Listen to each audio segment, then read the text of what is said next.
Surface Duo 2, Surface Book 4, let's talk about them.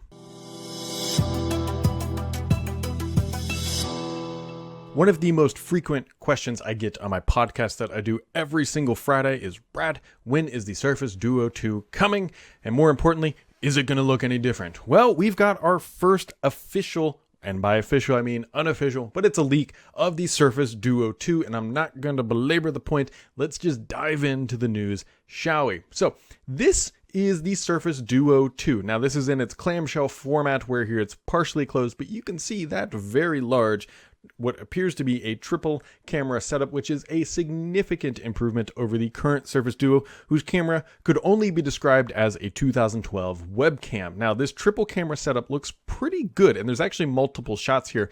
And of course, the other big thing that is standing out here, aside from the triple camera setup, is the color. This is the matte black-ish look that Microsoft has used on many of their products, namely the Surface Pro line and also on the Surface laptop. So that is a pretty big change here as well. So you've got the black color, but it appears that if you like the metallic or silvery white color, it looks like Microsoft is also at least experimenting with that in the Surface Duo format and arrangement. Now, couple things to note here. One of the primary features of the Surface Duo, at least the first generation, that was actually kind of nice, even though it was a terrible webcam, is that it didn't have that hump. And obviously when you have that hump and you place it down, you're going to have problems where it's going to wobble, or potentially you're just going to be resting the expensive device on its camera, which isn't always a great bit of things to do. So I'm guessing that Microsoft might put a case on this, just like they had done with their previous generation Surface Duo, that might help protect some of that. Of course, this could just not be accurate, but it does align to what I've heard, that there is a significant camera improvement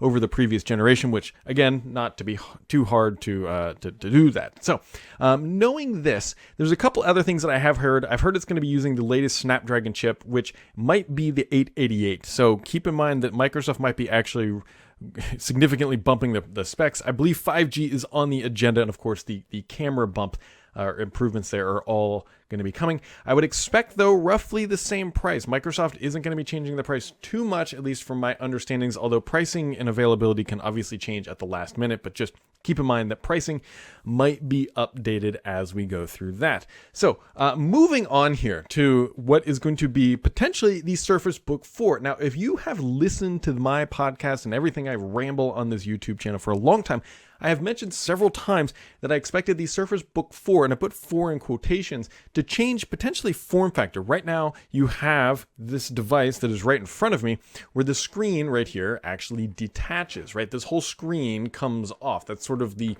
book feature, if you will, of the Surface Duo. Now, this device does not appear to have that. What I believe happens here is that screen can actually pivot all the way back. I think Lenovo Yoga style format is going to be the appropriate arrangement for that. And I don't know if Microsoft, again, is going to call this the Surface Book 4.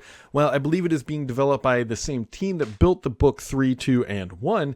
I don't know if it's going to still qualify for that name, or if Microsoft is going to try something like the Surface Laptop Pro. I've heard time and time again that it's going to be a form factor change. Now, you might be thinking here, Brad, that's just a patent drawing, and this patent actually comes from Windows United, by the way. And the previous images, I believe, were from TechRat. You might be saying that's just a patent drawing. That doesn't mean that's what it's going to look at. I want to throw this evidence in front of you right here. This was the Surface Studio patent drawings that leaked out many months ahead of release. And as we all know, this is a dead-on example of what it looks like. So when you come back here, you can actually see how Microsoft is thinking about the new hinge mechanism, which has always been a defining characteristic of the Surface brand in general, has been their hinges, is how they are starting to look at that. Now, we don't quite know the specs yet, but it would not surprise me, again, if Microsoft is rolling with Team Intel on this, as that is what they've done previously, because there's a couple things to note here is about where specifically are the CPU and GPU being held. Obviously, they're in the device, but on the device like this right here, the CPU is held up here and the GPU is down in the base. But the problem with it being up here is that it really constricts thermals because of how thin this is. And so if they're able to take the CPU out of the display and put put it down into the base, then they can go with a beefier performance chip. And that might be what Microsoft is trying to do here. It's a little hard to tell from the internals about what all is going to be contained within that display, but it does not look like, by the way, that it can be completely detached. It looks like Microsoft is going for foldable is the wrong term, but definitely a bendy, flexy design, although that's not a very good marketing term. More of like a Lenovo Yoga style, flip the display over onto the backside, or have multiple position canvases is what I think they're showing off here, because this looks very Surface Studio-like. Actually, and people are going to cringe at this announcement, this little analogy here. This kind of reminds me of how the Apple iPad with their Magic Stand looks, although the keyboard is a little bit under to the display. That is kind of what it reminds me to, and I'm not saying for anybody who's like think about that. I'm not saying that they're copying Apple. Microsoft has been working on this for a very long time and has been something in the cards that they have been pushing towards by all means. So when is all this stuff going to arrive? I'm hearing that Microsoft has again been planning a Surface event for the fall, as they have done historically, which means probably sometime in September. More than likely, maybe in October would be my guess. Now, there's also Windows 11 coming up, and Microsoft has not officially revealed the Windows 11 launch date, but I believe it is going to be in the second or third week of October. At least that is a targeted push for Microsoft internally, which means that if they're going to launch all this hardware, doing it around that time would seem to make sense, because you have a new OS, you want to showcase it on new hardware, and you need to get a lot of noise. And how can you do that? Well, you hold a media event to show off this kind of stuff. I'll be really curious to see what actually happens with the Surface Duo, because Microsoft appears to be going with much higher specs, obviously a much better camera design, and it should check a lot of the boxes that were inherently just under spec for the first generation. The question is, will that get enough people to actually buy this as a premium device? Keep in mind, Microsoft historically or typically did not push this as, by the way, as a phone. It was more like a modern PDA, a pocketable, if you will. Pick whatever term you want to call it. They don't want you to call it a phone, at least they didn't, but now going with a triple camera setup and the highest level Snapdragon chip potentially, and tossing in 5G, that would check a lot of boxes that really, let's just be honest, make it a foldable phone. The question is, will this help it sell any more than it did the first generation? That's kind of hard to, I don't know. I have a lot of mixed opinions on whether or not it will, but I will think that this might actually help Microsoft sell the Surface Book 4 or Surface Laptop Pro, whatever it's going to be called, in this sort of a configuration.